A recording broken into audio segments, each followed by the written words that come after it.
Hey there, welcome to the Gyro Step, a Milwaukee Bucks podcast, proudly a part of the Blue Wire Podcast Network and GSPN, and presented by our pals at PrizePicks, where you can use code EuroStep to get $50 the first time you play $5, win or lose.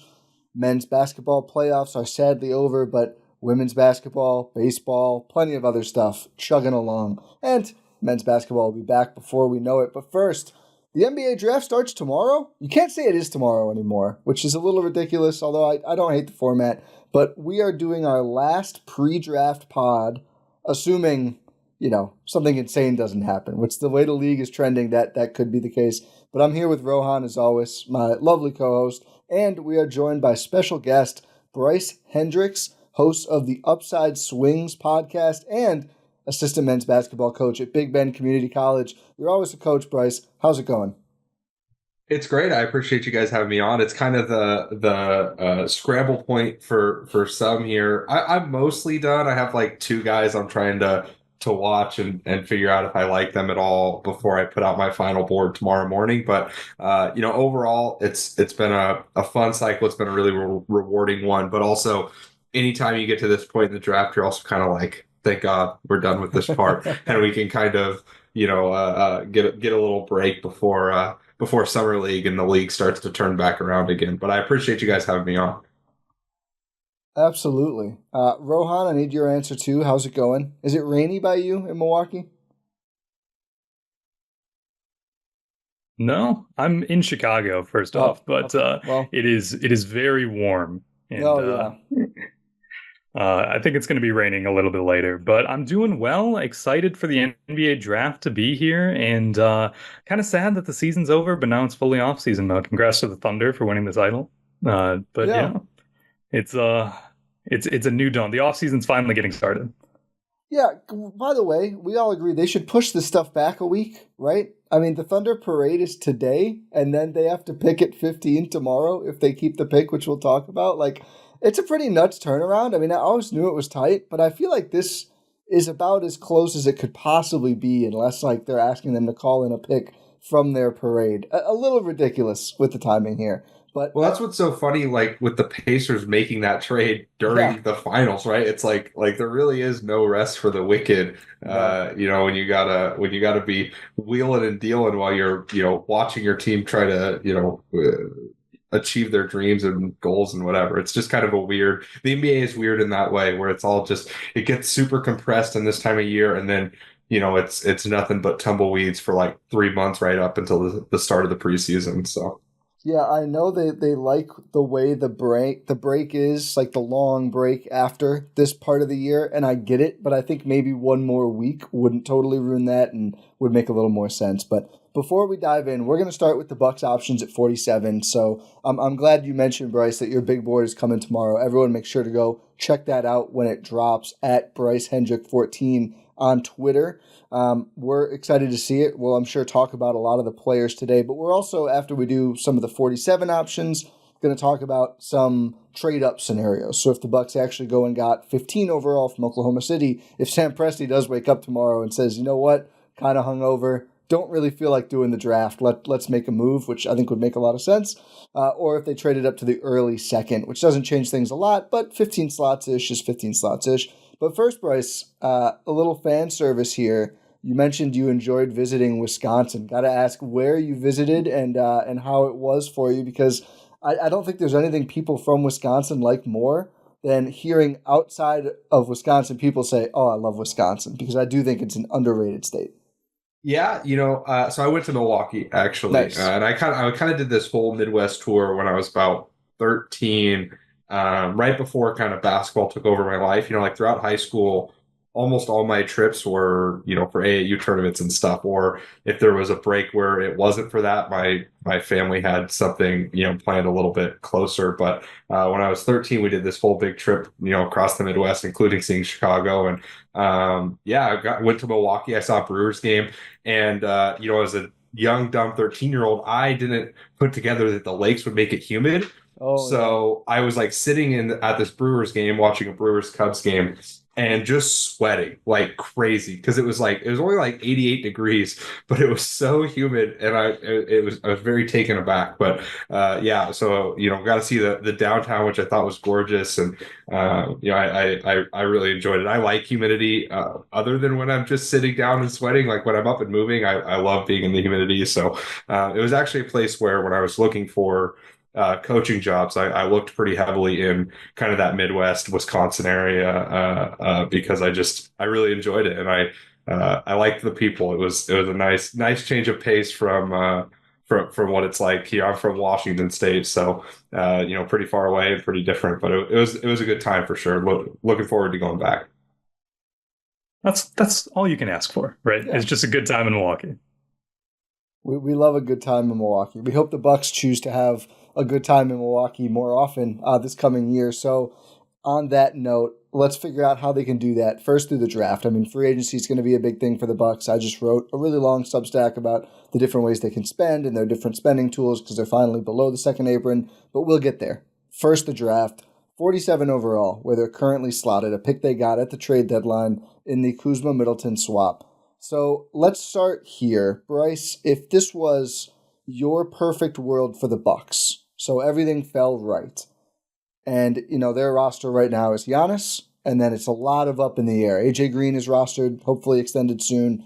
A lot of their other important players may hit free agency. They'll probably look to retain a Bobby Portis or a Gary Trent Jr., maybe a Kevin Porter Jr., Ryan Rollins, although free agents at the moment. Kind of a blank slate roster alongside Giannis. Who do you think is the best player with fit moderately considered, given how, again, open their roster is at the moment, that you could see falling to 47 and getting picked by the Bucks? Yeah, I think in an ideal world, the pick here would be someone that I'm lower on than some people, but who I still really like, especially if he could fall to this range, and that's Maxime Raynaud from Stanford. Now he's being talked about, I think, a little higher than this, but I think he's a guy who probably could fall to the second round. I don't think he's going to be like a crazy workout warrior or anything, and he is older, and there's definitely some questions there. I really question the defense, but in turn, with fit considered, there's not a ton of better fits probably on the board, right? I think he's a center that can actually shoot, and he can post up enough that you have to actually guard him with the center, or at least someone with some heft. You can't just put like a small guard. You can't hide Trae Young on him. He's good enough that he can beat a Trae Young down low. And then also what I really like, not just can he shoot, but also he can put the ball on the deck and attack a closeout a little bit too.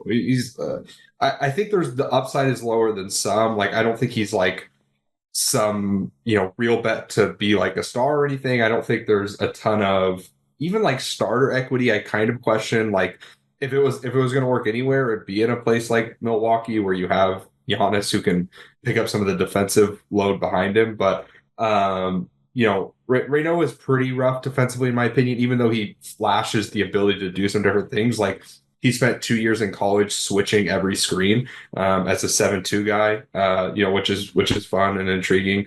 I don't think he can do that particularly well in the NBA, but there's at least like a level of intelligence there and feel. He's just not very impactful as a defender, especially around the rim. But he can actually make shots. I think, how much would the Bucks value a version of Mike Muscala that could also like take a dribble from the perimeter and go dunk? Probably, fairly, right? Especially given that if Brook Lopez is back, he's like 38 or whatever. And, you can kind of, maybe Raynaud could take some of the load off of Lopez in the regular season, like pretty early. Like, I think that's what's interesting with Raynaud is, and a lot of guys you could take at 47. I'm never into, hey, draft a rookie to play. Like, I don't think that's ever a great strategy. But I just think with where the Bucks roster is at, like they should probably think this person is at least going to get some regular season minutes. And I think Raynaud is a great bet to provide some value in regular season minutes because, the truth is teams in the regular season are going to be less likely to attack him on his flaws. And you can maybe get more benefit out of the shooting and the quick decision making and that type of stuff. And again, he's a great fit next to Giannis. I think he can do the trail three stuff in a pretty real way without taking too much off the table offensively outside of that. Yeah, it's interesting you say like the ready to play sort of aspect of it, because Ty and I, we've talked about how we should probably, like, we're in that same boat. We should probably slot in at least like 5 to 7 minutes to start like the season for this 47th overall pick, regardless of what their skill level is, what their position may be. So it's really interesting that the first person you say is Raynaud, because one, I've seen him mocked a little higher than 47, but again, like I am not an expert in any of this. This is why we have you here. But it's I like the Lopez sort of angle of it, especially because we don't really think he's going to be back next season. So if you're talking about having that skill set to fall back on, if you move away from Lopez and you start maybe Bobby Portis at the 5 or whoever, and you want to go back to old reliable, he provides an option to do that. Is that what I'm starting to understand? Yeah, that's I think he just again, Giannis is at his best with the stretch five. I think it's maybe a little bit overrated that he like needs a stretch five all the time, but I think he's maximized by a stretch five, right? And I think Portis is probably like a pretty good kind of like 75th to 80th percentile outcome comp for Raynaud, where it's just someone who can really shoot. He can score in the post some, especially with little face-up jumpers and stuff. He's kind of weird positioning, like is he a 4, is he a 5? Raynaud measured kind of disappointingly at the combine, even though he's a real 7'2", the wingspan's not very good. The standing reaches like average to slightly below average for an NBA center.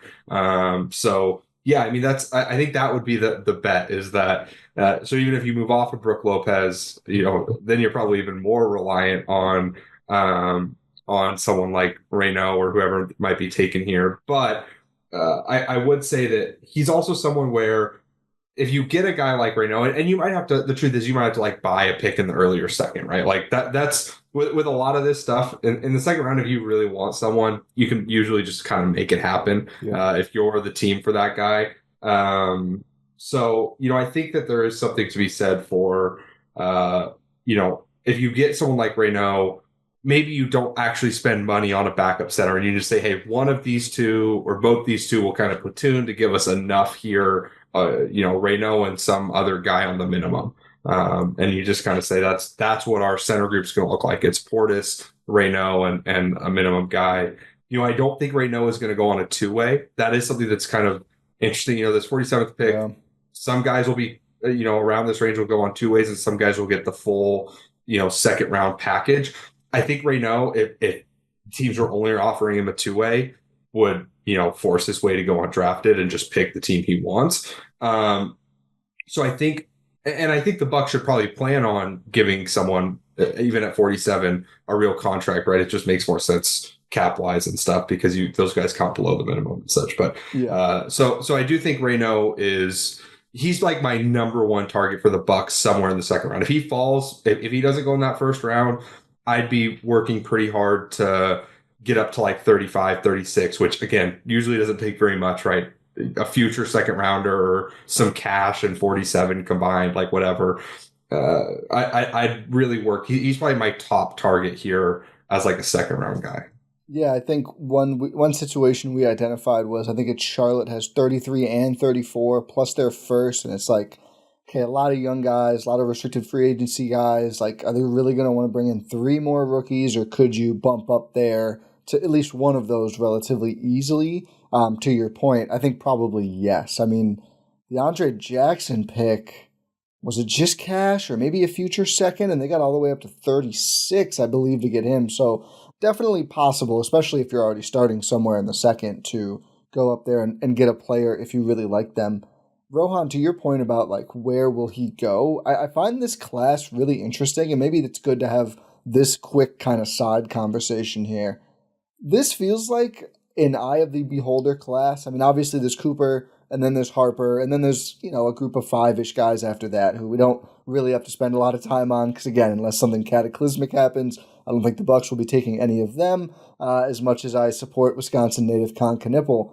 But I just feel like every board I see, whether it's Draft Twitter, whether it's like the, Ringer or ESPN or whoever, I see a lot of fluctuations with a lot of players. It does feel like there's not a consensus like top 20 who will for sure be the first 20 guys who go. Bryce, do you feel like, is it always like this? Am I overreacting, or does it feel like there's kind of a lot of movement up or down from list to list at this point in the process? Yeah, I think the way I've put it is I think what this draft lacks is like a lot of like juniors that like college juniors that like certain people fall in love with, right? Like it's lacking the draft Twitter guys because a lot of those guys are going back to school for NIL money, right? Like if Cedric Coward is sort of the closest comp to that type of guy in this draft, and even he, I think is not really a draft Twitter guy, and that like it's not like he's being built up by some like crazy statistical profile, right? He's been more of like a physical comp guy, development track record guy, and just a really high level personality, workout type guy. So that's really what this draft is lacking, I think. You're right that there is a lot of like for example, like the Ringer has like Danny Wolf at like 11. And then certain other places will have Danny Wolf at like 23, 24. Like it's weirder for these consensus model type guys to have as much fluctuation as they do outside of, I would say around 10. 10 is kind of what, there's certain like you mentioned kind of 5 or so guys after those top 2. Yeah, and then like a Fears and Queen are generally in that top 10 still. Carter Bryant. But then right around 10, I feel like it's really opening up. And I think that's really interesting, not to get ahead of ourselves, but as you mentioned the Bucks maybe looking to trade up. I do think that's potentially really interesting. But I think you're going to see, I think there's going to be 4 or 5 surprises from like 10 to 20 in this draft where it's like, oh, I had no idea that guy. I think Raynaud could be like there's a world like the Bulls fall in love and take Raynaud at like 11. And this conversation that we just spent 5 minutes on, talking about him trading up to the second, it just seems crazy because I think teams are going to realize that there's not a ton of value in trading these picks right now because there's no consensus value, right? Even close to the top, like 3, 4, 5, 6 are all way more up in the air now than they were a couple days a week ago. And so, what's the value of trading from 5 to 3?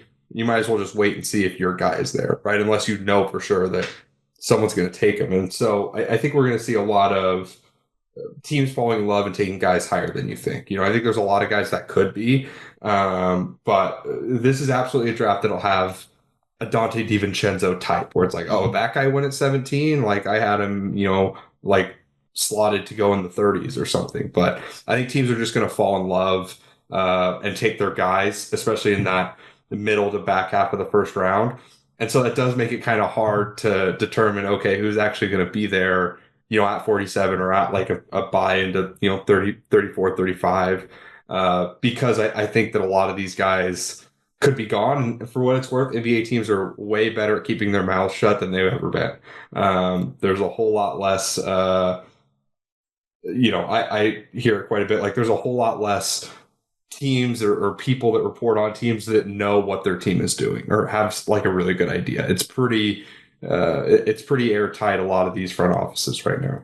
Oh yeah, I mean, they don't even share the workouts anymore, right? Like the Bucks workout list did not have Kam Jones on it, and I don't know, Rohan, if you saw this today, the Marquette basketball Twitter account shares Kam Jones visiting the facility with the little Bucks workout shirt on, and it's like, oh, I guess Kam Jones did. And I Googled it to see, like, was this reported? It wasn't, but then the same day, some guy on Reddit just posted, saw Kam Jones in the airport. He said he had a great workout with the Bucks with a selfie that seemed real. So a guy on Reddit and at Marquette Basketball are the only sources sharing this Bucks workout with a fairly prominent player who would probably be available at, or maybe at their pick. Maybe he goes before then.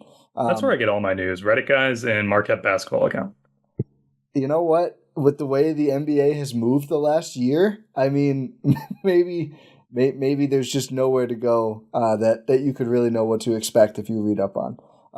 Okay, Bryce. Less pie in the sky. Who are some guys that you either have in the 40s or think will go in the 40s? Who you think, unlike Raynaud, probably at least a good shot of being there when the Bucks are up at 47, who could make sense for their team?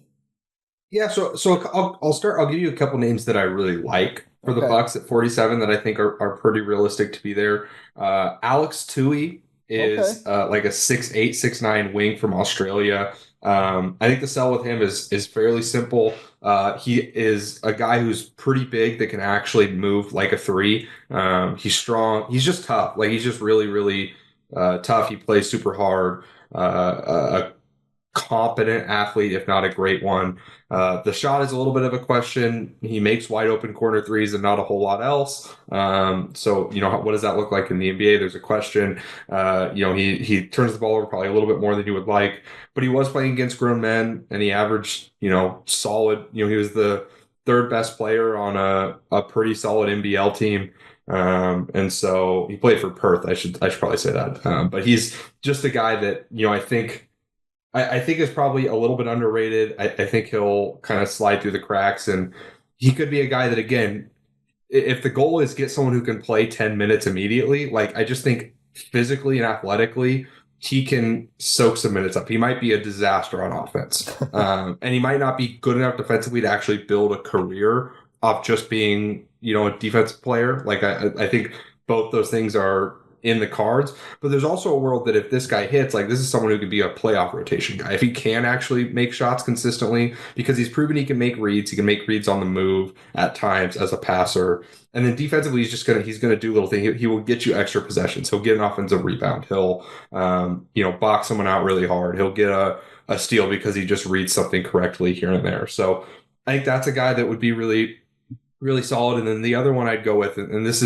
he's a little smaller, so I think there's a little bit more question about like what position he plays, but Will Richard is just a guy that again, I think could play real minutes early in his career. He's about 6'4", 6'5", played on the national championship team, Florida, and was, somewhat muted in terms of usage because that team had other guys that had the ball a lot. But I just think he is just another guy. He's really tough, really good defensive player, both in terms of he can kind of do like the nail help stuff and the make some backside rotations and use his length to make plays. But he can also be pretty good on the ball, especially guarding point guards, which I do think this team needs someone that can actually guard point guards at times. Yeah. So, I think he can, especially if you're going to be in drop. If you're going to do switch stuff, I have some more questions with him. But if you're going to drop or high catch, I think Will Richard could be a really, really good defensive player. And then again, there's offensive questions. He's not a great ball handler. He's not a great passer. He's a pretty inconsistent shooter.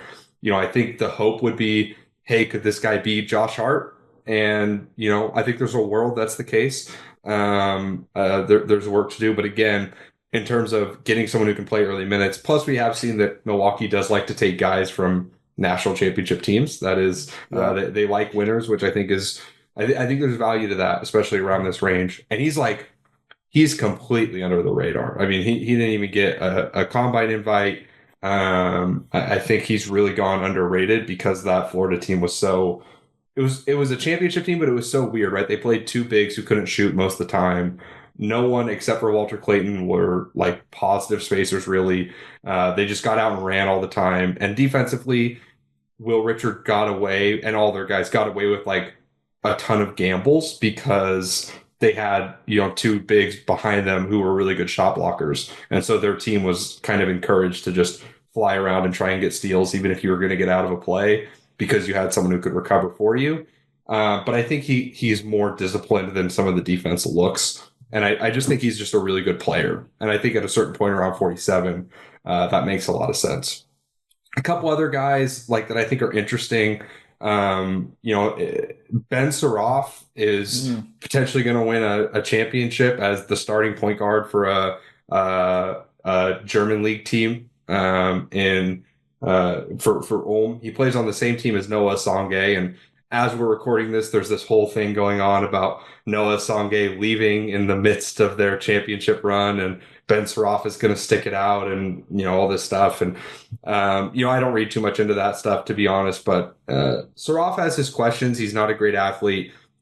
He makes shots, but the jumper is really ugly, and I think that really turns people off. But he's a big guard. He plays pretty hard. He's a really good passer. And he's really figured out some tricks to consistently get to the rim and convert. High steal rate guy. He could be like a real steal if he were to fall this far. Like, he's more of a swing, less on someone who's like going to play and provide immediate value, but more of like, hey, in 2 years, this might be someone that can be like a borderline starter, right? Where it's like he can really run the break with the ball in his hands. He can make some shots off the ball, even if he's not like a great half-court advantage creator. And he can just really defend as a guard. I don't think he's like a lockdown guy, but he can kind of do a little bit of everything. He can probably guard 1 through 2.5, almost 3 in the NBA, right? He's going to get you some steals. He's a pretty solid rebounder. I think he goes a little bit underrated because, again, Noah Songe got a lot of the shine on that team, but he's a guy that I like, and I think a lot of teams are going to want to stash him, and I think he's going to want to come over, and so I think that could, parlay itself into him being available. And then the last guy, just a guy that I really like, Javon Small from West Virginia, another guard. But what I really like about him is that he's someone who can play on the ball. Like, he's a fine passer. He did run a ton of pick and roll. He had the ball in his hands all the time. But I think he can be a great off-ball guard. I think he can be a really good defender at the point of attack. He didn't have to do that a ton at West Virginia this year because he had such a big offensive load. But he moves his feet really well. He's strong. He's long. Really plus athlete. And then off the catch, he's just great. Like, he can really make shots. He's really decisive attacking left or right. Pretty good finisher. Shocking athlete. Like, he is the type of guy who will throw down a dunk early in his career that everyone's like, oh, like I didn't know he could do that, because he's like 6 foot nothing, but he's really athletic, really tough, really smart, can just really shoot. He's maybe like the most realistic guy to actually be there at 47. All these guys could be, but like, he's getting talked about like not at all. And I like him a lot. I think he's the type of guy that could help a team win fairly early. Love that. After the Javon Carter experience, I'm just in on the West Virginia guards because we enjoyed greatly having him on the Bucks. Had not looked into Saraf very much, but 6'6" guard, point guard with 6'9" wingspan is always going to be pretty intriguing if he is there. Overall, though, I feel like even with the lack of NIL guys, it does feel like there's some pretty intriguing options who will be available at least somewhere in the second, if not all the way down at 47. Rohan, should we lob some of the guys we looked at before and liked and get Bryce's take on them, both, if he thinks he'll be there and just overall in their game? We will be right back to this extremely informative NBA Draft Bucks prep interview pod, but first a word from our pals at Prize Picks, America's #1 daily fantasy sports app, where you, yes you, dear listener or watcher on YouTube, can get $50 when you play $5 for the first time, win or lose with code EuroStep. While the basketball playoffs are over for now, it is officially time to jump into the women's basketball season, which is in full swing, and baseball is literally in full swing. They swing a lot, actually. So this is coming to you on a Tuesday. It is Taco Tuesday, and I've got to share, this is a great time to jump onto Prize Picks and start your projection off with an easy W. Caitlin Clark for free, pick 0.5 points. More than on that. Caitlin has shot the ball poorly for the last couple of games. I think she'll score a point. I feel pretty good about that one. And then if you are more of a baseball fan instead, the Skubal Taco, it's lowered to 5.5 pitcher strikeouts for Tariq Skubal. Hopefully I said that right, because you probably know more baseball than me if you're interested, but Prize Picks has you covered no matter what your favorite sport is. It is extremely easy, fast, and simple to join and start playing and winning real cash today in more than 30 states, including Wisconsin. So go ahead, Download the app today or use the link in description. Use our code EuroStep and you get $50 when you play $5 for the first time, and you don't even have to win with that first lineup, although I like your chances if you include either Caitlin Clark, 0.5 points, or Scooball, 5.5 strikeouts. PrizePicks.com/Eurostep or use Eurostep code on the PrizePicks app. PrizePicks, run your game. And now back to the episode. As I've been doing more research into this, and I'm glad you mentioned him up top, Bryce, Alex Toohey is really hard to stand out to me as sort of like a potential pick for the Bucks. So, you get these guys, the NBL teams, they took AJ Johnson last year. There's a pathway, yeah. You started, Bryce, you're like national championships, NBL. Is like, oh, these are just Bucks guys. Of course, these are going to be the options. But I'm really glad you brought him up because he's just someone that stood out to me recently about a guy who can really play with Giannis. And if you're a guy who won, you don't have many draft picks, so you want to make sure they count. And two, hopefully can play. You want guys who can play with Giannis. And like Andre Jackson Jr., for example, is a guy who's, good draft pick, going to be a good player, hopefully, in the NBA. Can he play a lot with Giannis? That's really the question. That's what's been holding him back a little for the Bucks. So getting a guy who can play with Giannis is really, really, really important. And I've been really liking Alex Toohey. Nice. I didn't know you were a Toohey guy. Oh, go ahead, Bryce. No, I was just gonna say, I'm a fan. I mean, this is, and I'll fully admit he's my type of guy, right? Like, it's just like a, play hard guy and with real size. I grew up a Jazz fan, and so it's easy to squint and see some Joe Ingles here too. And he's probably not quite the athlete that Joe Ingles was. People forget how good of an athlete Joe Ingles was, but Joe Ingles developed into like a crazy good shooter, and he was probably a worse shooter coming in than Toohey was, like at the same age. I think people sometimes, shooting in the NBA, there's definitely survivorship bias in terms of like how it develops. Like, it's almost always an ancillary skill rather than something that people build their prospectum on. Even as much as the NBA values shooting, like it's more important that you meet the basic athletic thresholds, that you can contribute some way in the possession game, and then the shooting is how you actually get on the floor, right? And I think there is likely to be outlier development with one or two of these just really smart guys that didn't have to focus on shooting when they were young, right? Like Toohey was a big, and then he was just way more athletic than like everyone in his country. And so he didn't have to focus on shooting as a tangible skill until later. I think there's a good track record there. There's other guys where that's the case too. That could be Saraf, right? Saraf is similar. Never had to focus on shooting because he was just bigger and more athletic and more skilled than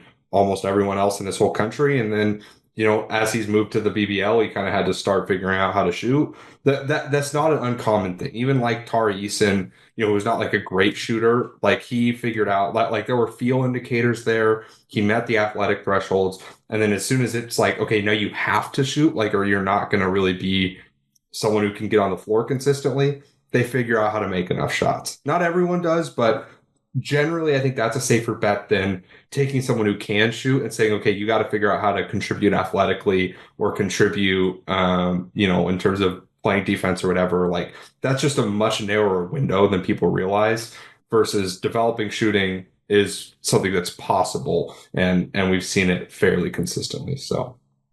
Yeah, it's a great call out. I think I probably over-index shooting when going through and doing like the favorite prospects thing, just because when you have a Giannis team, it is so important. But we have seen the Bucks take guys who did project or were good shooters who just didn't work for a variety of other reasons. So there's definitely needs to be some balance there. I've got to ask about, I think it's Sion James. I think I was mispronouncing it before. The Duke forward. I don't think he would make it to 47. I see him regularly in the second round, I should say. But more and more it's 30s versus 40s. I think my first time seeing him, it was mid-40s on like the ESPN big board, but since then, I feel like he's risen a little bit. I just love a lot about this player. Maybe not true small forward size, but pretty well built, solid, 6'5" height, 6'7" wingspan. Did shoot the ball well the last 2 years. Did 5 years, but still only 22, I believe reclassified. Like has a little bit of guard skills before his growth spurt. came to Duke to do role player stuff. This is just like a lot of things that I really like in prospects rep together. So are you lower on him than I am, Bryce, or do you think he's not going to be there, or just not really like his fit, considering, not truly, I guess, an NBA 3 when you're 6'5"? I like James quite a bit, and not quite like a first rounder, but I think as a second round pick, a perfectly fine swing. I think he's the type of guy who, again, the Bucks could probably manufacture a way for him to get to 47 if they promised him a full contract, because I do think he's kind of a borderline two-way versus full contract guy. Okay. And the Chris Livingston, you're saying? Yeah, and I think that is it's interesting for me, like, on if I would give him a full contract or not. I think at a certain point when you contribute to a team as good as Duke, like, that does matter. Like Duke won't get talked about as an all-time team because they didn't actually win it all. But this was about as dominant a team as we've seen, right? They're on the level of like that Baylor team from I think that was 2021 and Gonzaga that same year. And so generally those teams have more, at least fringe prospects than you realize. And I think James, I love his strength. I think he's just like the most efficient decision maker in this draft almost. Like it feels like he is never making the wrong decision. And he's a pretty good athlete. The jumper is a real question. I think he could play the 3. I also think there's a world that he's kind of like a point guard in the NBA. Not in that he runs pick and roll, but just in that he's like a Chris Dunn where we want him to just guard the point of attack all the time and then, just stand in the corner. And he can dribble enough, right? Like, he's a really good screener too. If he was more of a shooting threat, like, he'd be an easy first rounder because if he could do like pick and pop stuff, like, that would be really good. But he's not quite that level of like athlete as a driver either, as good of a vertical athlete as he is. So like, I have these questions like in terms of how he can actually look offensively in the NBA when he's not running a ton of like structured offense. Like, John Shire just had a really well constructed team that ran a lot of really good stuff. And the NBA, like, obviously coaches run some great stuff in the NBA, don't get me wrong, but there's a whole lot more. Hey, you only have 24 seconds. You got to be able to freelance and create a little bit more at times, or you have to be just like a consistent enough shooter or an elite cutter. And I don't think he's like great in any of those aspects. I think he's a safe bet to be kind of a negative offensively. But I do think the defense is really good, especially on the ball. And then off the ball, well, he's not like a crazy playmaker. He's just in the right spot all the time. So yeah, like, I think this is absolutely a guy that makes a lot of sense for the Bucks. You wonder, if there's if he doesn't make shots consistently enough, if the path to minutes on the floor is really, really limited, because it's tough to be that negative an offensive player unless you're a center. And if you're a center who's that good defensively, it makes some more sense, or you're Tumani Kamara or something like that level of guy. But it's pretty rare you see like more guard defenders be that questionable offensively. It's usually they can at least make some shots, and I'm not sure that James can do that. I think that out to me the most about talking about James was the decision making. A lot of things that I've noticed about the Bucks sort of ancillary players over the years is that they struggle a lot with decisions and quick decisions and thinking. They do not play fast enough in order to keep up with what Giannis is giving them at times, and that's really been a cause for struggle for them for a couple of years now. So what I've focused on when thinking about players is like, can they quick decisions, and if James can do that, I hear you what you're saying about all of the offensive struggles. It is kind of hinders a potential pathway, like you were saying, to playing for the Bucks, especially in year one. I think it'd be a good developmental option, probably, considering that just that base basketball knowledge is really there, and the athleticism is there, especially like as like an off-ball cutter. That's something that the Bucks have really, really struggled with. Like, when Pat Connaughton is your best cutter, you're in a pretty bad spot. So that's kind of, so like, even though he may not be able to be even a positive on the offensive side of the floor for Milwaukee, I think there's room for him to, have some sort of a role with the Bucks this season. I don't know. What do you think, Ty? Well, I think here's the biggest issue, I think, when you do look at the wing position, and as badly as we want the Bucks to, the guy we've been saying, right, Bryce, is everyone wants a Nesmith now. And Nesmith was a trade target for me, and then he decided to just shoot 50% for the whole playoffs and guard a lot of the best players in the league, and that's clearly over with now. But at 6'5", maybe ideally 6'6", 6'8" or 9", wing stopper who can also do something offensively. So for Nesmith, of course, it's the shot. For other guys, it could be other things, cutting, ball handling, whatever. But that player, which the Bucks just have not really had since Middleton, kind of regressed and had the injuries, and then they traded him. The problem, though, is on these swings, and I have these like pangs of indecision when I'm going through these players, is you've got Andre Jackson Jr., who is pretty much in that mold of player, complete with the question marks offensively. I mean, you've got a Chris Livingston who maybe doesn't make it through the summer, is right now in Greece working out with Giannis, so at least a chance. I think they'll give him a shot to make the roster at least. And again, relatively similar frame and question marks. I think Livingston foot speed may be more of an issue here, and that may be holding him back a little bit too, but the shot is in play as well. And then not a prospect, but you also have Kuzma still around if they don't trade him, who, does things differently than these players, but that's kind of what they got him to be too. And I do think when you're a Giannis team, you're obviously not going to want to play, all three of those guys, and then a James, like another prospect who's somewhat similar as well. So I think the question for the Bucks is going to be not just, do we like Sion's chance of being an NBA player and doing these things? It's also, do we like it more than Andre Jackson Jr. or close enough or Livingston or whoever? So they're in a weird spot that way. It's almost like, do you bring them all into camp, but then is Doc Rivers going to be the coach who is like, being thoughtful and giving all these guys different opportunities throughout the year? I don't know. So it's kind of a weird spot in some ways, although, maybe Jackson Jr. goes out and they trade up and grab one of these guys at 34, and then it's like, well, okay, they clearly made up their minds there. But that's kind of the other dynamic going on, I'd say. To that question is, and even like with someone like Toohey, who I don't think is totally overlaps with those players, it is like a shooting question mark guy, and they can only have so many. So that's going to be really interesting to see if they do take a player like that. Do they do anything else to like open up a runway? Because I do think the worst thing you can do is have like 4 second-round prospects with similar flaws all there and kind of fighting for 10 minutes a game, because I just think that's probably how you end up not maximizing any of them overall.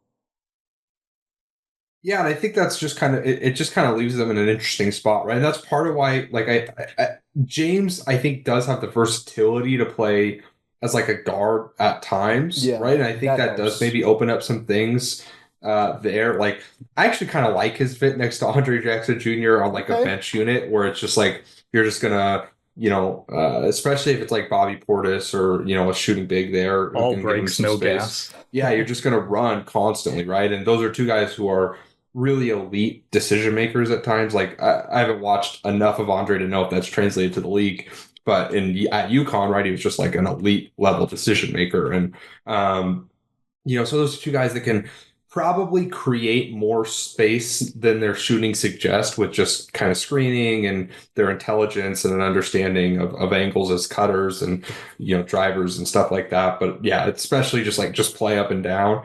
My bigger question with James is like, what does he look like on a unit that has a guy that's going to have the ball all the time? Yeah. If he can't provide space and he's not, and it's not just like nonstop, because he's also not like a great transition finisher. Like, he's a good dunk finisher on cuts and in transition on wide open stuff, and then every once in a while like a surprising off the dribble one, but he's not a great like finisher in tighter spaces, right? So what does that look like? And again, while I like the defense, I'm not 100% sold it's the type of defense that is the most valuable, right? I don't think he's a full just like take someone out of the game lockdown guy. He's not a crazy playmaker. He's just like really solid rotationally, and again, like always in the right place, which I can imagine someone like Doc Rivers really liking. But I think the value is right at around 47. Probably even a little bit higher. but I like I said, I do have that question as to whether or not I'd even give him a full contract because I don't think he's a guy you would know on early. I think you'll know by the end of his rookie season, like, is this someone who should be in our plans long term or not? Like, is this a real NBA player or is this someone who should spend the most majority of his career in the G League and overseas? I'm jumping in again before I give you a turn, Rohan, just because we're staying at the same school. I'm also a Tyrese Proctor guy. I just think big guard, played on a winning team. It feels like to me he's a little older. He's 21, which, I mean, I'm 30, so that feels young to me. But in draft years, not a super young guy, although a lot of guys older than him in this kind of range in the second round, to be honest. But didn't get a ton of opportunity, of course, on ball because this is such a loaded team with Cooper, with Khan, with a little bit Sion here, Sion James, but it's just a big guard who took this 3-point shooting leap, which maybe isn't real, and I think this is the thing I'm probably getting suckered by, is a lot of these guys, it's like 33% and then 40% for a year or two, and how much does that matter is, of course, a question. Is it sustainable? But I just think another on-ball player with shooting upside, who's got a pretty good frame as well, is appealing to the Bucks, who, again, currently have literally 0 point guards under contract for next season.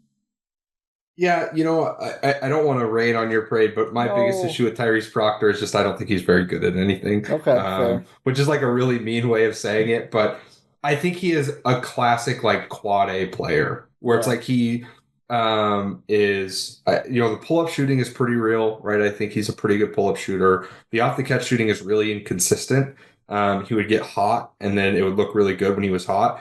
But I also think like something I talked about on the pod when I talked about him is it was notable that lots of times he would get hot in games that they had already won. Like they were up, like he went like 8 of 9 for 3 against Baylor, but he didn't hit his first 3 until they were already up by 18. Like it was like, so and he just kind of has that tendency and like some of that is that he wasn't a focal point, but I also like I don't love the development track record here.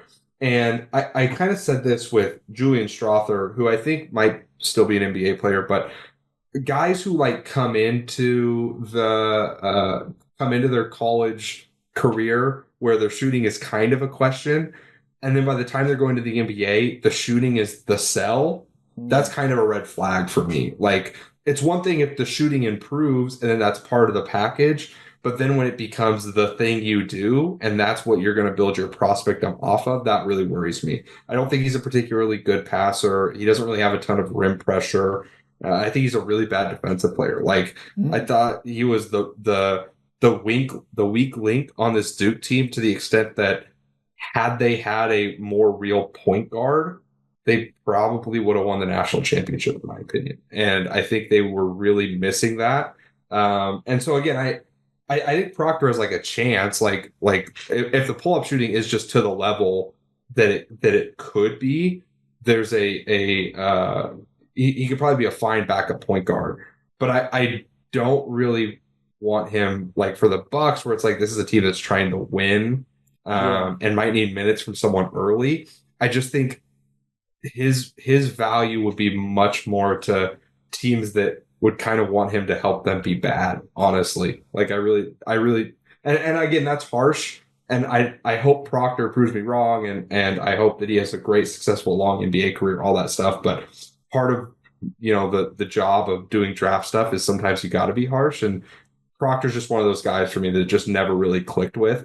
I really liked him out of his FIBA stuff in Australia 3.5 years ago. But, I haven't seen enough development in that time since then. Totally fair. And again, I just see like decent stats and don't look closely enough. And then the 3-point percentage, but I might have to cross them off the list. Who do you got, Rohan? Who else in the second round do you want to get an opinion on before we talk about some first rounders? This is more of a question and maybe a good transition, but what do we have to do to get Walter Clayton to fall to the second round? Your guy. What do we need to do? What do we need to make some images and ruin some stuff? Like I'll do it. I'm ready. Yeah. Blackmail. Gas mask. I mean, listen, I'm the biggest Walter Clayton fan. I think nice. on I have him at 6 on my board. Like I am. Wow. I would draft him very highly, and I think that he has a special skill with that off the dribble shooting. Like I kind of did the stats on it. He took it was 263 off the dribble jumpers this year and had like a 57.5 effective field goal percentage on him. That's better than any other guy you could think of in terms of volume and percentage. He took way more than Peyton Pritchard, way more than Steph Curry, way more than any of these types of guards. Way more than off the dribble shots than McCain. Any of these types of pull up shooting guard, like older guards, right? Took way more, and he shot better than most. The only person who's even close to him, the only two people that were even close to him in terms of volume off the dribble were Isaiah Cannon from Murray State, lower level, and he shot worse, and Carson Edwards. And I think Carson Edwards is the guy that sticks in people's minds where they get scared of Walter Clayton because Carson Edwards failed. But what I say is one, I think Carson Edwards was still a fine bet. He fell short, but sometimes people get too locked into, terminal decision making in terms of, well, did this person succeed? Yes or no, instead of understanding the whys of it. I also think Walter Clayton's a good passer. He didn't always get to show it a ton because he was the sole spacer on this Florida team. And so for a lot of times, the best thing he could do was take an off the dribble jumper and then trust that his 4 elite offensive rebounders that he was always playing with would just get an offensive rebound if he missed, which is a fair bet, right? It made a lot of sense. I think he's a good driver. If the Bucks could find a way to get him, that's where, you talk about trading up to 15. That's my guy. If you could trade up to 15 and get Walter Clayton, it might not happen immediately, but eventually, I think that is a guy that could absolutely be a starter on a really good team around Giannis, where he just provides so much space. He's so deadly. I think the upside is Damian Lillard-esque, right? I think there's a world he could get to that level. He's probably not quite the creative ball handler, not quite as explosive as young Lillard was, but I think he gets underrated because we see old guard, and those guys, their value is always up and down, right? I think Jimmer Fredette for a long time scared a lot of people off of old guards. Yeah. But I think we've seen consistently that the NBA is filled with 3-4 year guards who have had really successful Hall of Fame careers. I mean, most recently, obviously, Jalen Brunson, but even Peyton Pritchard, I think Clayton is really close to, if not a better prospect than Pritchard was. And there's at least a 20% chance or so that Peyton Pritchard could make an all-star team next year with Tatum hurt and him having the ball all the time. I think that sometimes people are sort of uncreative in how they'll cross guys off. And I love Walter Clayton. I think his game is really translatable to the NBA, and I think he'd be a perfect Buck. But I don't know. I don't know if there's any way he falls to the second round, but maybe. 24 people got a green room invite, so who knows? But it would probably take the Laramie Tunsil picture. I think I've read that it's likely he's got a floor of 20, so it would, I think, take the 15 trade up. I'm into it now. I will tell you, Bryce, the two guys I've circled as, if I wouldn't want to do it unless, and I think generally, not to dive into the whole thing right now, but whether it's the 2031 pick, a 2032 swap, which I still think could be valuable to the right team like OKC, given, that's obviously post Giannis or when Giannis is 37, and, that you're probably going to be getting the Bucks pick in that year, to put it mildly. But you still want to see who's on the board. That's they only have so much to trade that's valuable. But the two I really like are Carter Bryant and Cedric Coward. And it feels like even 15 is probably unrealistic for Bryant, although I don't know. I do think I kind of see him slide a little bit behind. It feels like there's some prospects, obviously Ace, who I don't think is really going to slide that far, but Colin Murray-Boyles, people are excited about. Maluak, everyone likes the big. Derek Queen, I've seen rise a little bit. Carter feels, I don't know, maybe more bland. It's just kind of a stereotypical wing player who just does role player wing stuff and maybe not a whole lot else. And then Coward, I've seen wild swings. I've seen certain people have him top 5. I've seen him in the low 20s. I would guess he probably doesn't actually fall that far, but you really never know. Do you think either of those two wings would be available at 15 if the Bucks did trade up, or somewhere in the late teens? Probably not lotto. And they would be good players to slot in, again, kind of on this this Giannis team here in Milwaukee? Yeah, I mean, I'll start with Coward. So Coward went to my alma mater for 1 year, and he only played in 6 games this last year, and so he's had this really weird kind of prospectum rise. I think it really started with him committing to Duke. Like, everyone was like, "Oh man, what does John Shire see?" And I think Coward is a fine bet. I have him more like in my 20s than my teens. I do have some fairly strong worries about like the athleticism translation. I don't think he's a great athlete in really any sense other than his length. I think a lot of the sell is that the jumper looks so good. Like, he is a good shooter, but it's also that it just looks so clean that coaches are like, oh man, this is a 6'6" guy with a 7'2" wingspan, and we don't have to do any work on the jumper at all. I think he plays really hard. He's a great kid. I mean, he started his basketball career at a D3, which for those that don't know, there's no scholarship money at D3. You have to pay to go to school and play basketball. And so he went from literally making negative money from basketball to, going to be a millionaire this year and all that stuff. So great story, right? I think NBA teams love the story. I wish I thought he was better defensively. I think that he kind of struggles on guards, and I think a lot of what he's going to be asked to do in the NBA is to guard guards because he's not strong enough to guard your best wings, right? Like, he's going to get bullied quite a bit, probably by like a Luka, or obviously LeBron's a little older now, but like guys like that are going to go through him quite a bit. The hope would be this is the type of guy that could really bother a Jalen Brunson, where it's like what Jalen Brunson really wants to do is he wants to take these pull-up shots, and Coward's 7'2" wingspan and timing is just going to make contesting those really easy. And there's a world where I see that, but his foot speed is just a little slower than I would like. And his footwork needs improvement. Coward is very theoretical right now. And theoretically, he's a great player. Like, he's a starter in the league. He's a 3-and-D 2 guard who can also he can contribute and he can make decisions with the ball. He can be a connective guy. Like, he's not just like a stand in the corner and do nothing else type player, at least.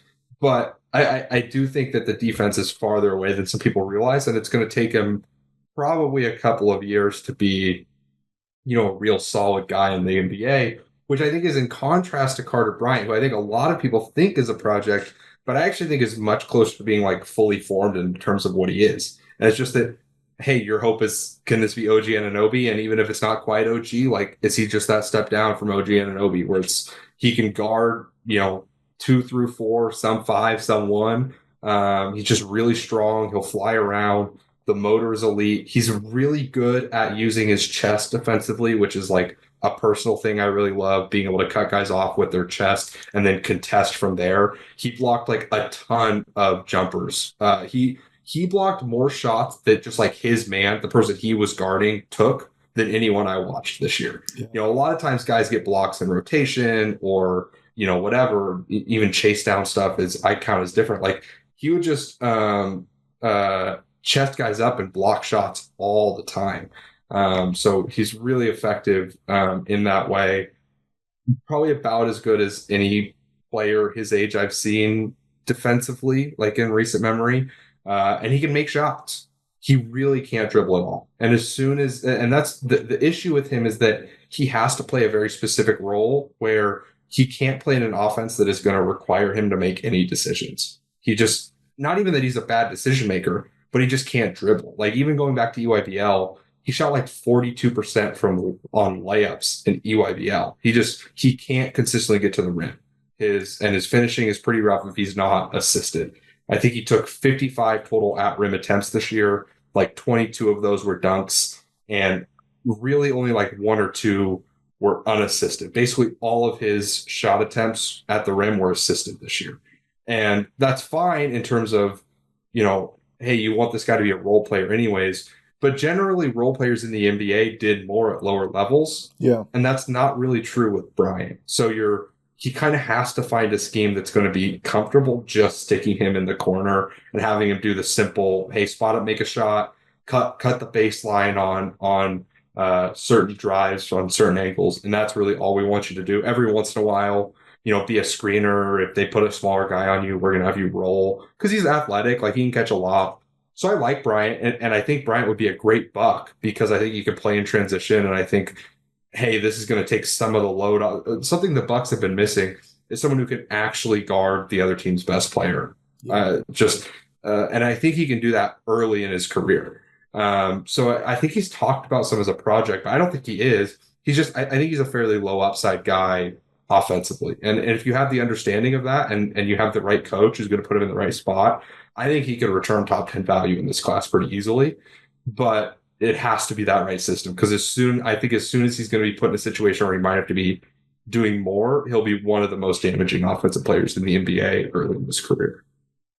Yeah, I want to staple him to Giannis lineups in the corner. Maybe he can even pick and pop for Giannis. That's been a really good play for the Bucks, but I am with it, and I do hope he falls to somewhere Milwaukee could get to, not 47, of course, but if they traded it into the first, just because if other teams are looking for the upside swing, right? If Utah is like, that's fine, but let's go for Igor Demon because I don't even know if I'm saying that right. I've been out on him as a Bucks guy just for some obvious reasons, but maybe this guy turns into Magic Johnson 2.0 and we just see more upside or, more on-ball juice. I think that's the game plan. Rohan, who else are you excited about in this draft?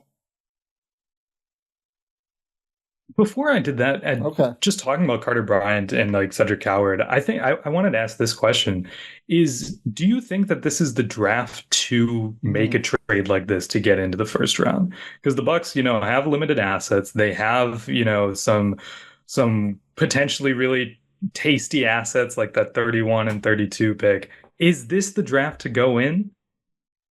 I think it's. I think the question is less about the draft itself and it's more about the Bucks. I think there's a real shot that you could get your competent 3-and-D wing in this range. If you could get somewhere from 15 to 18, I think you can get a really good player. I think so I don't want to get too far, but as far as Jonas falls outside of the lottery, I think any team, but especially the Bucks, should do whatever it takes to go up and get him. I'm really high on Jonas. But I think he's a specifically great fit with the Bucks because I think he can be a really good kind of like half court point guard, but he's not a great transition point guard. And so you have your transition pushing guys, and he can use his shooting off the ball in transition. But then in the half court, he can do some of the playmaking and the setup stuff. And he's pretty raw. It's going to take raw is not the right word, but he's going to make a lot of mistakes early in his career. But if your goal is to, hey, let's kind of build a pathway towards being able to win a championship sometimes in the next 3 years or so, I think Jonas is the best. And I hate to do the white guy to white guy comps, but he's the best Austin Reeves bet in this class, where it's this is someone who can play on the ball, off the ball, really crafty, good shooter. He's probably even a better shooter than Reeves. And I think he has more upside than someone like Reeves, not just because of the age, but there's a chance that the off the dribble shooting and especially that step back shooting gets to a level of being absolutely nuclear that it inverts a defense. And again, in the ideal that Lillard was supposed to be with Giannis and we saw in limited glimpses, that's really intriguing, right? So I think there's certain guys, I throw Rasheer Fleming up. He's probably more of traded to the 20s type guy. I've liked him a lot, actually. I love Rasheer Fleming, and I think you could throw him into a big room with Bobby Portis and Giannis and say, okay, that's kind of our 3-man big rotation. He'd be slightly undersized as a 5, but he has the vertical pop and the strength to do it. I think he can really shoot, and he's already really good at just doing simple stuff. He's a really good cutter, really good athlete. I think his proprioception in the paint on defense is the best in class. His ability to stop a drive, recover to his guy, and contest a shot is as good as it gets in terms of in the paint stuff, which is a really valuable skill for a 4, especially if you might be playing a defensive coverage where your big is getting a little higher up, right? And I just think that he is so tough. He's going to help you rebound. I think he can be unlocked a little bit playing with better guards than he did at I think it was UMass or no, St. Joe's. I get all my I get all my A10 schools mixed up. But Why think is he Rasheer so Fleming's low? really good. I don't. 7'5" wingspan, 6'8", shoots the ball really well. Good stuff defensively. I see him in like the late 20s, early 30s, and I'm just like, I just don't know how this guy isn't going earlier. I thought everyone loved big wings. I think there's some questions on the shot. It's a real two motion. He brings the ball like to the side of his head a little bit, and it improved later in his career, right? So, and the truth is, he ended the season shooting like 76% from the free throw line. But it's important to note that NBA teams don't always do their scouting like that. There was a time in December where he was shooting like 68% from the free throw line. And I think there were probably a solid chunk of teams that saw that and were like, oh, he actually can't shoot. Right. And, it took them a little bit to reevaluate. Now that it's time to reevaluate, well, we're closer to it. And this is kind of the range he's already solidified in. The defense is really good in the paint, but I think the tough thing is he's probably not like a true wing. Like he can't guard like really quick athletic twos or threes. Yeah, like he's going to struggle. Switchable. I think he's a 4 who can play some 5 and can play some 3. But if you're going to play him at the 3, it has to be with good backside rim protection. But for me, what I really like is, again, like he's going to contribute in the possession game, which I really value. He's going to rebound. He's going to block shots. And I think he can make shots. Like I buy the improvement track record more than some. I don't think he's like an elite shooter. He doesn't take a ton off movement. And he's like a super low volume decision maker. He doesn't do, much off the dribble. He didn't pass much at all. He just, it just wasn't something he was asked to do, which I understand why some people, that's a worry for them, right? Especially playing in a lower level conference. But I kind of put it in the perspective of when you're playing in a lower level conference and you're a dependent player, sometimes that can hurt you more than it helps you. Because he was playing with kind of weird guard rotations and he's relying on guys to set him up a lot. And I think in the NBA, his game will actually open up a little bit. I think he can do a little bit more of like every once in a while attack off the dribble and finish at the rim. He's a guy I really like. I would draft him pretty highly, and I think he'd be a perfect Buck. Again, it's kind of different than like Carter Bryant or Cedric Coward, because those are more like perimeter wings defensively, and Rasheer Fleming is much more of like a 4-5 defensively. But I think at a certain point, the Bucks are probably, with rotation players, beggars can't be choosers. You kind of got to take really good players and build a defense around what they can do, rather than trying to say, hey, this is the perfect defender for what we want to do, and trying to build it from there. I think the more you can just, hey, we're just gonna be a great rim protecting team. We got to funnel everything downhill, and Rasheer Fleming is going to fit into that really well. I think that is just as positive, not more positive, than trying to take a swing on someone like a Coward, or there's some other guys that I think will be talked about kind of in that range that are more wing defender types that I just think Fleming is better than. And I think I'd rather take a bet on him than, like a Nick Clifford even, who I like, but I just think Rasheer is just meaningfully better as a vertical athlete and has a higher defensive upside, even if he's a harder defensive fit in some ways than someone like Nick. This is really starting to convince me that the Bucks maybe should make a trade into the first round, because I've been kind of anti this notion, because it's like you don't have many assets to begin with. The Bucks have had a kind of an iffy draft record. Why take unnecessary risks? But this is I'm starting to see what you mean, Ty. I'm really starting to see it. I just think even if you just get to the 20s, I think there's some fun players. I know we're going over. I need to ask about at least one more guy, Bryce. I wasn't expecting to like this player when I looked at just like the quick overview, and then I watched the tape, and it was immediately like shifty behind the back pass from a guy who didn't look like he had any business. Do you want to try and guess? This is in the second round. And I just looked at this guy, looked at the frame and the stats, and I was like, okay, probably a stiff. And then he's dishing a behind the back pass immediately in the highlights. And I was like, oh, didn't see that one coming. As you said, second rounder. I think so. I think pretty consensusly, yes. So I'd imagine it's Noah Penda or potentially Hanson Yang. It was Bogoljub. Markovic. Okay. Unless I have his stock wrong, and I don't know. I don't know if he actually does this stuff. And Penda interests me too, and I think it's just like a wing prospect that the Bucks could use more wings. I'm not sure if the shooting is there. Markovic has been knocking down the shots. playing well in a league that I know guys who have played well, like Jovic came from there. Not, that's helmet scouting to the nth degree, right? But just interested me in like the frame. He's very big. He seems like he can shoot the ball, and then some sort of playmaking craft too.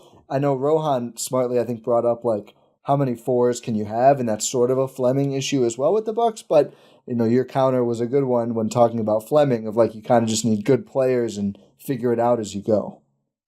Yeah, I think Bogoljub is a really good bet to be a stretch big or a stretch four, I suppose, in the NBA. I think the defense is really bad, to be honest. Like, okay. I think it was bad in the ABA. If you're a bad defender in the ABA, you're going to be like a horrendous defender in the NBA probably. Yeah. But I think the offense is real for whatever that's. So however you want to weigh that, like I think Bogoljub probably will be at least somewhat valuable NBA rotation player in the regular season in his career. Yeah. Like the highest end is like probably a better passing version of like Davis Bertans. Like I think he can really shoot. He's not quite that level of movement guy right now. Yeah. But he the stuff to clean up in his jumper is really simple stuff. Like he just needs to stop doing his weird hard right left thing and just more consistently step in left right and line up his shot quicker. But he has really good touch on it. It's a really high release, and he's a real 6'11", right? The tough thing for me is I don't think he does anything that's going to make you guard him with like a 5. Yeah. So, I think teams will get away with stashing their kind of worst defending wings on him. And so then he has to be better as like a gadget guy, right? He has to get to be more of a movement guy. He does have some funk in terms of his feel and his passing. I don't think he's a particularly good decision maker, but he is a very fun passer at times. You mentioned the behind the back pass. There was one he threw where he was in the post, which I don't think he'll do a ton in the league, but like they ran a split action and he kind of faked it one way and then flinged it across the floor with one hand to a shooter in the corner. And like that stuff is super fun. So what you're really betting on is the feel he shows in certain aspects of the game, like his post-ups and like every once in a while in transition, will translate to him being a really quick decision maker as like a role player, right? Where he can really just punish teams for, if he's running pin downs and they send 2 to him because he's a good enough shooter, he can really punish teams by either throwing that to the big or catching and throwing a quick skip or a back to the guy who passed to him, whatever. I think there's something there. I think he's really smooth too. Like, yeah. Well, that's maybe the thing that interests me most, aside from the shot, is that he's for someone who's so skinny, he handles contact as a finisher like shockingly well, and he's willing to seek it out. He has no left hand at all right now, but his ability to potentially catch and turn and just kind of take one dribble to get downhill and finish, again, really intrigues in the NBA where the spacing is better and there's just more room to do stuff like that. So I think as a bet for like a bench forward type, I think he's really interesting. I just think the defense to me is almost disqualifyingly bad for him to be like a playoff contributor down the line. I think it would take some major improvements on that end. But offensively, I think he's pretty sound, and I buy the shot, and I buy the kind of funk as a passer and ball handler too. I don't think they can roster him in Portis. Is my mindset after hearing, at least not for an extended period of time. But I think he's probably going to get stashed. To be honest, I don't think he'll play in the NBA next year. I'm not sure if he'll stay at Mega or if they'll if some team will try and get him to maybe more of like a Euro Cup team. Yeah. But I do think that he'll probably be stashed. Yeah. Makes sense. Maybe style look for the Bucks. For what it's worth, too, Bogoljub is on a pretty crazy improvement track record. For this was his first year playing with the top mega team consistently, which is really rare for a 19, 20-year-old to then be an NBA prospect the next year. Usually if a guy is going to be an NBA prospect, they're playing with the top mega team for their age 18 season, and he didn't play with the top mega team until his age 19 season. And if you look just kind of the improvement of the stat track record, he translated really well, right? He actually stepped up in terms of his efficiency and production, going from playing 18-year-olds to playing grown men. So I think that's a good sign too. I think that's part of what will intrigue teams is there must be some level of either work ethic there or Mega was hiding him because they liked him so much, and then they got to a point where they couldn't hide him anymore, or whatever it might be. There's some level of that probably involved here too.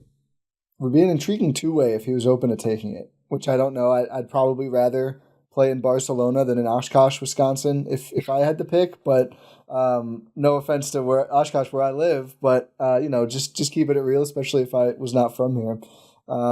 Rohan, do you have any rapid fires or anything? Any last player that you're like just dying to get an opinion on? Oh, I want to hear your Kam Jones. Oh yeah. Yeah, Kam Jones is, I think, fine bet at the TJ McConnell archetype, I suppose. He's really tough, really strong, was really productive over 4 years. It's funny, like, again, scouting the helmet, he just reminds me so much of Tyler Kolek that I can't really get it out of my head. He's not quite the passer that Kolek was, but he's similar in that, like, I just really don't know how his type of finishing translates to the NBA. He was a really, really good college finisher, but it's all loopy, it's super below the rim, and what I kind of put is he is rarely beating his guy in a way that draws defense and then finishing. If he draws any type of help, it's getting past. The only time he's finishing is when he doesn't actually beat his guy. And so then he just scores over the top of his guy, which is really effective in college. I'm just not sure that's the type of finishing that translates to the NBA.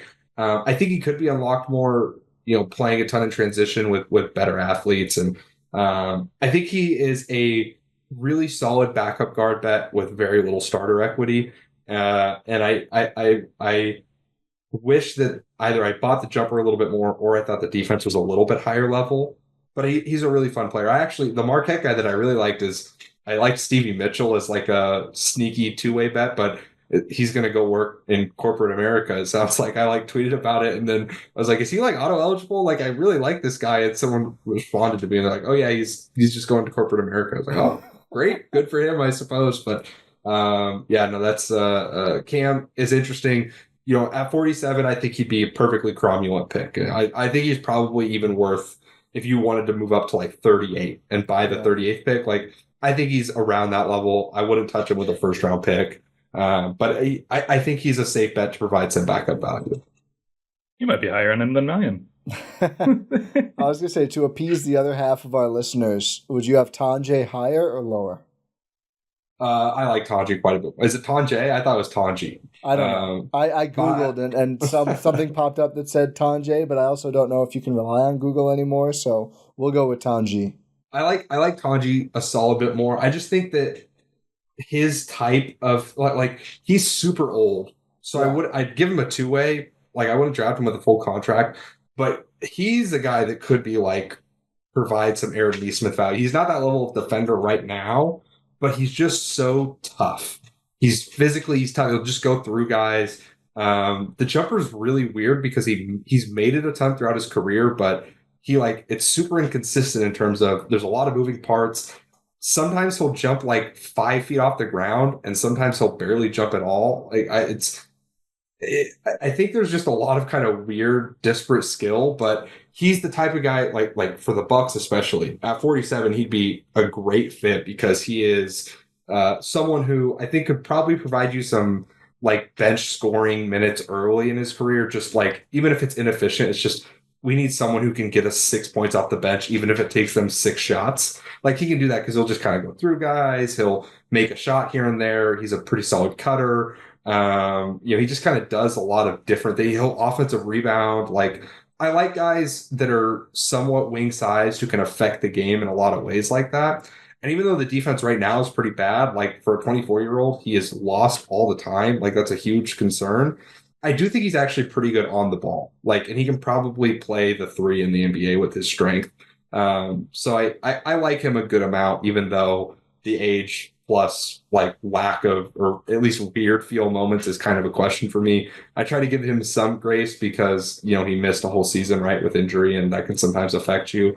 And this Wisconsin team was at least a little bit weird, right? Like they were a good team, but they also were, this was another Wisconsin team that was like, all right, John, you have the ball, just go do something, please.